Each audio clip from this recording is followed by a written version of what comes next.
The beautiful thing about understanding why I'm doing what I'm doing is when life knocks me down in those ventures, it's so much easier for me to get back up because I know exactly why I am doing what I'm doing, and I can focus in on it, and I can take adversity, and I can take challenges, and I can take obstacles, and I can overcome them with positivity and remotivation and another level of focus, because I understand exactly why I'm doing what I'm doing and why I'm spending my time, the most valuable resource I have, in that particular area of my life. One day, or day one. I'll do it one day. Okay, that's up to you. Or day one. This is day one. This is day one. I have had in my crosshairs that thing that I believe gets me out of bed, that thing that I run towards, that thing that I want to be passionate about, that thing I want to accomplish. Today is the first day. Today is day one. So in life, it's real important to do what you say, because that's where true knowledge comes from. I want to quit every single day, but many dreams die while suffering. And many of us out here have suffered. And when you're suffering, I'm not talking about just physically, I'm talking about emotionally, spiritually. It could be a relationship. When you're suffering, you give up on the very things that you wanted the most.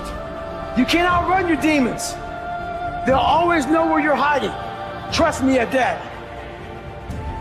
They print money, they don't print time. They don't print opportunities. You can lose money and get it back. You can't get time back. But in terms of you framing acceptance as saying that I am comfortable with who I am and I cannot be better and I must be satisfied with that, is the biggest embodiment of failure that I can imagine. There's a difference between saying I am good enough and I am good. So you could say I am good enough for my current state based on the work that I've put into it, but I could be better. You can accept that the work that you have done has created the outcome that you've created, but you do not need to accept that the outcome that you've created is the end-all be-all and the last outcome that you need to have. Once something's important to you, it never leaves your mind.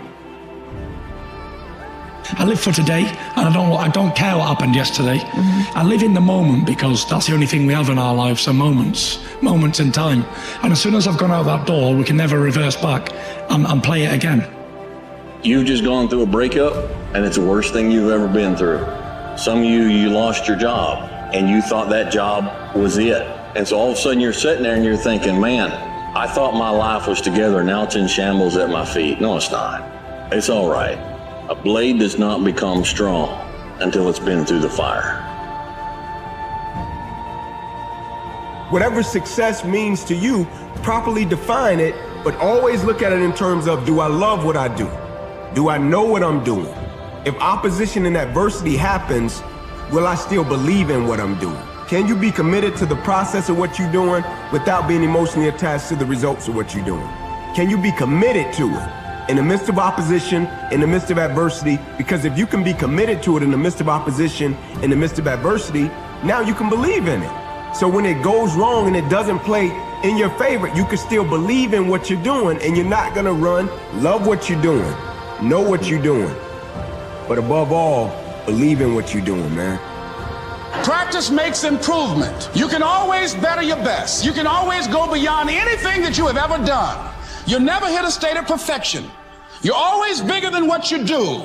And so all you're looking for are new breakthroughs through practice and practice and practice. You'll get better and better and better.